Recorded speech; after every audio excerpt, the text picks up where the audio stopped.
In a world filled with noise of what you have to do, where you have to be, and what you should do in your life, how do you really know what you want?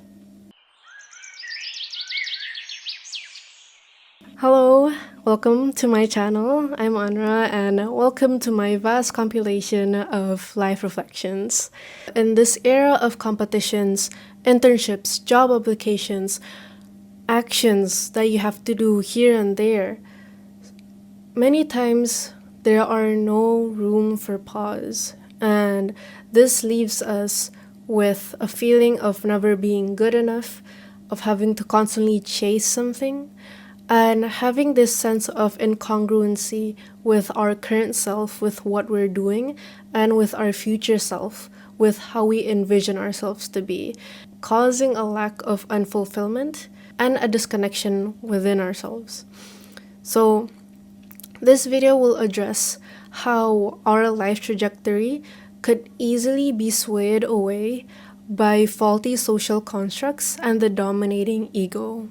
At the end of the video, I'll be talking about how we can realign our vision in life back to how it's supposed to be.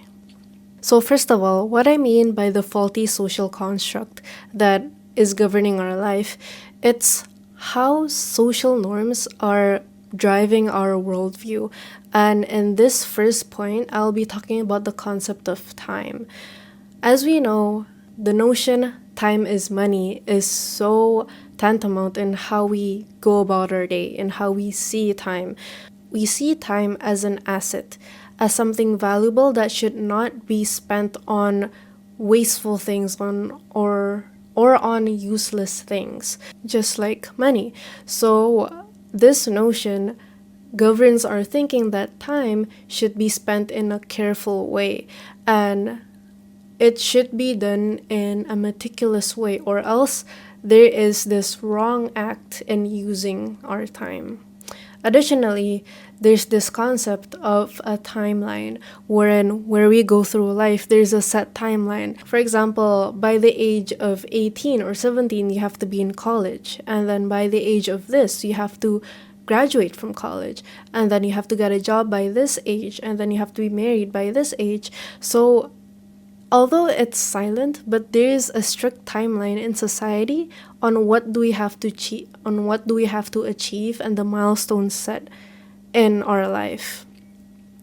So this causes a feeling of a race that we're constantly in a road. It's like the analogy of a road, and we have milestones that has been set by society. And if we don't achieve that milestone by that certain age, there's that feeling of being left behind. That when we see other cars that are already fast towards their lane, that are already way ahead of us, we feel left behind. Or the opposite, where we have achieved this milestone and now we're moving ahead. So this creates a constant social comparison between us and other people, wherein we can be ahead of other people, we can be ahead of the other cars in the road, or we can be left behind because we feel stuck and are not achieving that milestone yet. So because of that, there's that constant feeling of yearning and not being enough and not fulfilling the timeline of society. So from seeing how society judges our usage of time reflects on how our actions is judged by its visibility and not by its value. What I mean by that, it's that people recognize and that people reward actions that they can see, and they reward actions such as hard work, doing the extra time, grinding. But when it comes to doing leisure, such as doing our hobbies, hanging out with friends, some people say that that's just a waste of time. So it really is influenced by this concept of hustle, and that we constantly have to dedicate our time to be productive. So the judgment on whether our usage of time is right and wrong is now heavily influenced by whether it's deemed productive or not. And so when we engage in what we truly like, such as our hobbies, that's deemed as a waste of time. Or when people see that we're not doing anything, or when our progress is not visible to others, they're saying that we're wasting our time in life, but they don't know what we're doing secretly. So a lot of it is based on action, productivity, and how visible we are in the world. As an effect, this causes a drive in us to constantly pursue those things that are deemed good in people.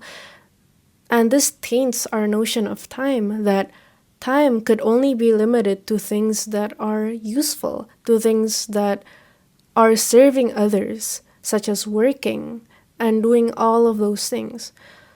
This creates a ripple effect, wherein this misconception of time creates a scarcity mindset that if we don't use our time the proper way, we're gonna lose it and then we're gonna waste it. So we're constantly on the grind for effective use of time. But at the end of that, there's a drawback wherein we start to agree to every opportunity, such as when we see this opportunity, we're gonna think to ourselves, oh, there's not gonna be any opportunity like this after. So we're gonna accept everything that comes our way because we think that if we refuse it, it's gonna go scarcely. It's gonna go scarce. And this reflects to time. If we don't use our time the proper way, then it's gonna go scarce. So we're constantly chasing and racing our days to pack it with as much things that are deemed good by society. But as a result of that, there's a loss of dignity. There's a loss in knowing and pausing whether we truly like what we do and whether we're losing our sense of self. If we're not doing our hobbies, if we're not reflecting whether we resonate with it or not, we might end up feeling not enough and feeling unfulfilled by what we do. And this leads to my second point of success. What do we view success as? That corporate job, that high paying job, that student with a lot of A's. But is that really success and all that is? No. I'm gonna say plainly that there's such a misconception on success that it pushes us to believe that we have to be in this rat race, and this might even cause us to blindly follow other people without knowing our own intentions and without knowing our own goals in life. We can take this from education. All of us. We all have experienced education and the system that it goes, the meritocracy that there is, and the hierarchy within it, wherein the successful student is always the one producing the highest grades and the highest number. So from an early age, we're already taught that our worth is tied to a number. And that ripples way ahead of education onto career, onto social media, and all that. So this attachment of success and a good sense of worth to how productive we are and into how much we're producing creates a mental framing that we constantly have to produce as much things to be of worth to people. Additionally, in school, there's always that comparison, right? When that list of grades come out in the class and that you see that your friend has a higher score than you or that you have a high score than people, that somewhat boosts your esteem or can lower it because there's that hierarchy. There's that knowing that you're better than other people, or there's that knowing that someone else out there has a higher grade than you. So this can be a double-edged sword where it can be both beneficial or harmful to our self-concept, because from there we constantly yearn to have a higher grade than others, and use others as the anchor to our progress rather than just ourselves. So this creates a rat race wherein we're constantly in the race for something, but truly, do we know where we're going? And why are we constantly chasing? Like, we're constantly busying ourselves, studying as much as we can, but do we really know what's our end goal? Ahead of school, ahead of the job. So it's like we're running, but it's like we're running, but we're in a maze, and that we actually don't know where we're going. And the same goes with the hierarchical system, especially the propaganda that has been occurring nowadays, such as in organizations. Now that I have been delved into organizations, I notice this so much. Like the way they persuade us to join their organization and to land this high role, it's through recognition. I personally experienced this myself. When I first joined a big organization, I saw that they glamorize a big role, such as the role of a leader, the role of a vice president, and all of that. They glamorize it so much. And coming there, I was clueless. Like, I was still this studious kid, I was still in the system of education. And, like, I'm letting myself out here. Yeah, I was I was entrapped in the system of education and the meritocracy. But then when I came into organizations, that seed of wanting to be in the rat race and that seed of wanting to feel enough just by that validation of others got converted into organizations instead, where now I strive to be that, to have that high role, and I strive to have that recognition of others. Because I noticed that when people recognize and reward me, that becomes my go signal in doing things. My drive is now dictated by their opinions and by their validation. A lot of the times when we get persuaded to have this high role, it's so critical because there's so many persuasions, there's so many advertisements online on this having this role with this payment, and you will have a lot of esteem and all that. Having that as a go signal has such harmful effects on how we live our lives in the long term. Because if we do, we're gonna attach our definition of success to only what is visible and to the grades, to the money, but we don't have a goal in the end. Additionally, we're gonna be prone to this safety net wherein we're gonna take that job, we're gonna take that role just because it's safer for us, just because there's lesser risk and there's immediate gratification, such as people recognition. And this dismisses us in engaging in risk, such as pursuing our own dreams, pursuing or initiating something that we want. If that ripples, that could make us lose our purpose and have us succumb and settle to norms, causing an internal conflict within us wherein we're constantly resisting this work. Like we have a bad attitude towards our work, towards our role. We don't really like it, we don't resonate it, but externally it's conflicting with our internal values. Like externally it's good, the people deem it as good, but internally we don't like it. So there's an internal conflict ongoing as a result of that. Going to the third point, it's ego. This is really detrimental in how we go about our day, and it's in regards to discipline.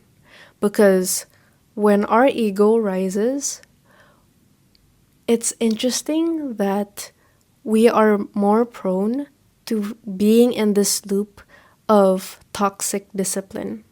So, what I mean by toxic discipline is attaching the notion of discipline into constantly doing this one routine without regarding any of the conditions that we're in. to the point where it's harmful for us. And I got this from my own experience because actually it was this week. I I loved the idea. I love the idea of discipline. And I use discipline as a stepping stone to achieve my success, to achieve my dreams. And one of which is in fitness. And I have a certain fitness goals and I stay disciplined. And it has been like 2 years plus wherein I have stayed disciplined over it. And nowadays it has gone to the extreme extent wherein now I glorify and romanticize the idea of working out, the idea of exercising more than my initial plan, more than my initial goal that I just wanted to stay healthy. And it got toxic, wherein my ego liked that I was pushing myself further and further as the days go by. My ego liked that I was able to handle much more intense workouts. But what was disconnecting here was my ego and what my body yearns for and what my body needs. And as a result of that, I increased the intensity of my workout, but I started to dismiss what my body is saying to me. I started to dismiss that I needed rest and that I needed relaxation as well. So because of that, I got sick. So that really taught me a big lesson on discipline and how it could be toxic if we cling to our ego. Deep rooted in that rise of ego, there's a limiting belief that my worth is attached to how well I can do my workouts. My worth and my identity and esteem is attached to how well I can be in control of my routine. And I misconceive that as discipline, but it's not. So you can see that there's a lack of sustainability. I wasn't thinking long term. I was being in the peaks of it. I was in the rush of workouts. I was in the rush of all that dread. But that led me to dismiss the ultimate purpose of my workouts, which is staying healthy.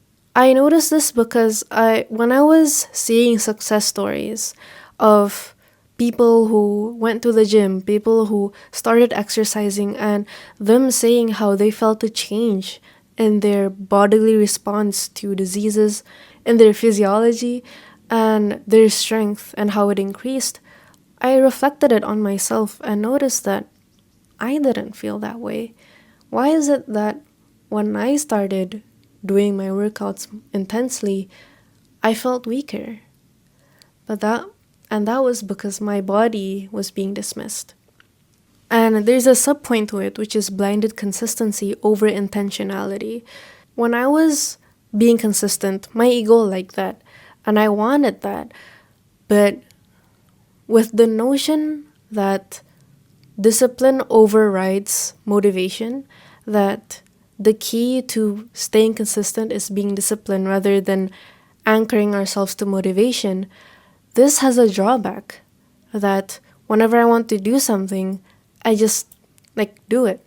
But then I didn't intend for it. I didn't reflect on why I want to do it, leading us to just blindly doing our routine and even exerting more without thinking on our purpose, why that we're starting this in the first place.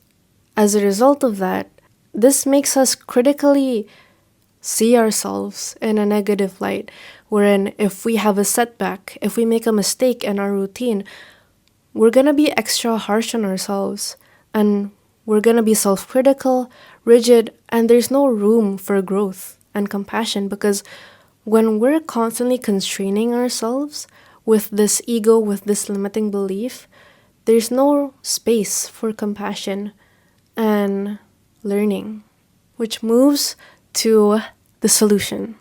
How do we tackle all of these difficulties, all of these struggles, and realign our life back to our initial purpose, to our initial path that we have set upon in our life? there's two solutions. First, it's the active reconstruction of values, and second, dismantlement of limiting beliefs.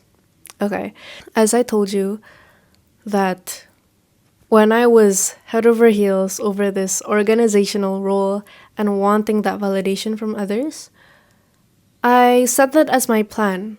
I literally had a rigid plan on how to achieve that role and that I really want to get that role because a lot of people esteem that role as high.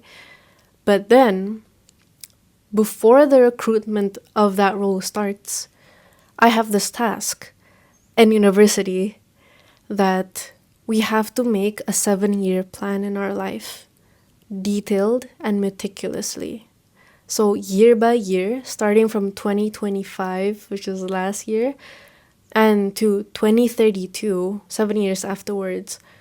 And then when I was doing that, I had that organizational role in mind that, yes, I want to be in this corporate job. I want to be in this high paying company and I want to have this really high role and status among people. And when I was listing it, that was like my final goal. That was like the ultimate goal. And then I did backwards planning, right? I did what I had to do, what I had to take, the internships that I have to do, and then the smaller day-to-day acts. And then when it came to the meticulous things that I have to do year by year, I started thinking to myself, like, is this really me?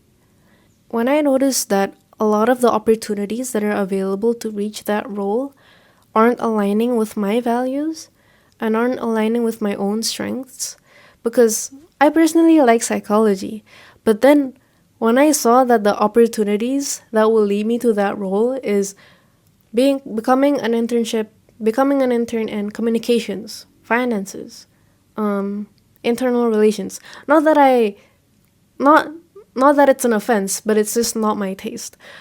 And then when I saw that, I was like, that's not me. I'm more of the person who's nurturing, who loves psychology, kids, and all that. And I see none of that in my plan. And because of that, when I saw that my 7-year plan didn't resonate with me at all, and I was just being driven by the desire to have people's recognition, I scratched it completely and I renewed it to the plan that actually resonates with me, that resonates with psychology, such as making this YouTube, and resonating with what my strengths are, such as nurturing, children, teaching, and all that. So it just shows that it lies on the courage to reassess our goals in life and think about the long-term view. What I mean by long-term is long-term, like 7 years, 10 years ahead. And when you do that, backwards plan it. And then ask yourself, are you really willing to commit to this? And does your values really resonate with this? And does your strength fit this? Don't be afraid to realign your goals and to realign your values to what you're currently doing. Because if not now, then when, right? It's better now than never, as cliche as it is. And then when it comes to dismantling our limiting beliefs, it goes to my previous experience in exercise that led me to become sick. Because now I'm okay, alhamdulillah, I have healed, and I have to change. Because I noticed that last year, I have become better aware of my nutrition and my fitness, but why is it that I'm still getting constantly sick? So technically, it's ironic because my health isn't increasing, but yet when it comes to fitness and nutrition, it's getting better. So this makes me question, am I doing this just for the aesthetics? Am I doing this just for how my body would look like? Or should there be something else that I should pursue, like something grander? Just my health. And when I reevaluated my workout routine, knowing that I had to reduce the intensity of my workouts, there is an ego reconstruction there. I have to be comfortable in knowing that this is where I have to be right now and that I have to be vulnerable in these types of workouts because I know that I'm doing this for my body and I'm not doing this to feed my ego anymore. So I changed this limiting belief that my success, my worth, and my identity, it's not tied to how I can be in control of things, but rather it's tantamount to how I was able to listen to my body and to how I'm intentional about it and how I'm intentional in everything that I do and my workouts and my nutrition and everything else. Because of that, this ensures sustainability because this is the part that people most often miss in goal setting. It's sustainability, wherein they have this mission, they have this plan, and they're gonna go through this plan for a month, for example, working out every day for a month. But is that really sustainable? Like, is it really possible from having no workouts at all and then doing a 1 hour workout every day for an hour? So we have to think about the long term and are we willing to do this every day or at least dedicate most of our time for this? And the way I modified it is by redefining my concept of discipline, wherein discipline now equates to listening to my body, such that when I'm engaging in this workout and that I'm tired, I modify it. I modify it to a lower intensity, and that's me listening to my body. And if my body isn't feeling like this, isn't feeling to have a HIIT workout, for example, then I lower the intensity to Pilates and all that.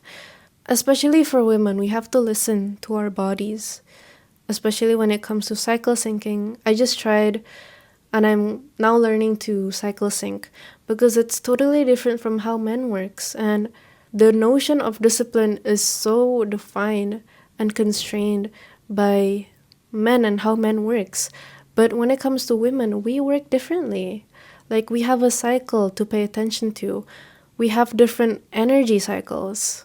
So it's important to look into that as well to build sustainability.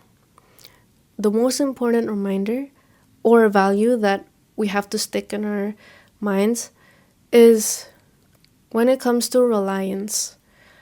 Are we relying wholly on ourselves when we go through our day-to-day lives? When we go through that consistency, when we're pushing through that hard workout?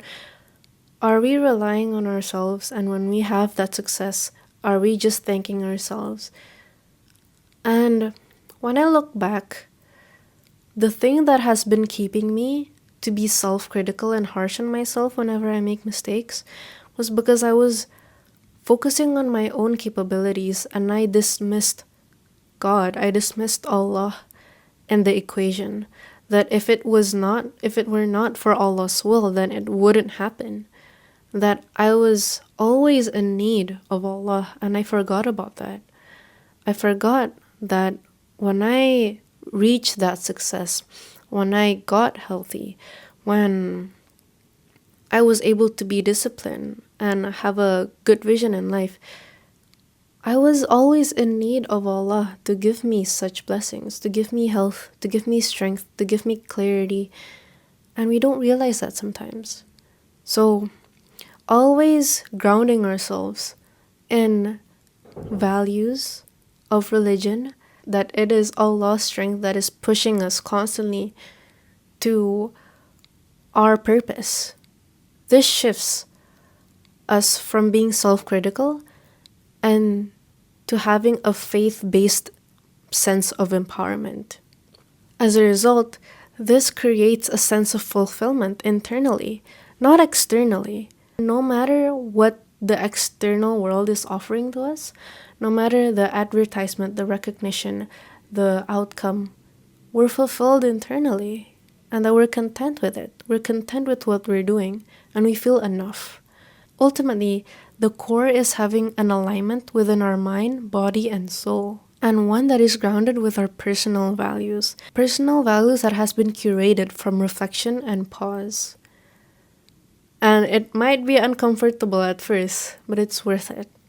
So ultimately, society heavily influences how we view our resources, our time, success, our discipline, and our work ethic, because it drives us to either blindly following society and how they live their lives, or taking the courage to step back and realign ourselves. Because a misalignment of path and purpose is always felt. We feel that incongruency, we feel that disconnection, but it's up to us to reframe it. It's up to us now to reframe that worldview that has been tainted by societal constructs, and we evaluate it to pursue our own sense of empowerment. Because in the end, if we see it from the greats, such as the Prophet Muhammad SAW, and all other people who achieve high success, as we know now, when they started, they were someone who stood against the crowd. They were someone who went against the current of social norms.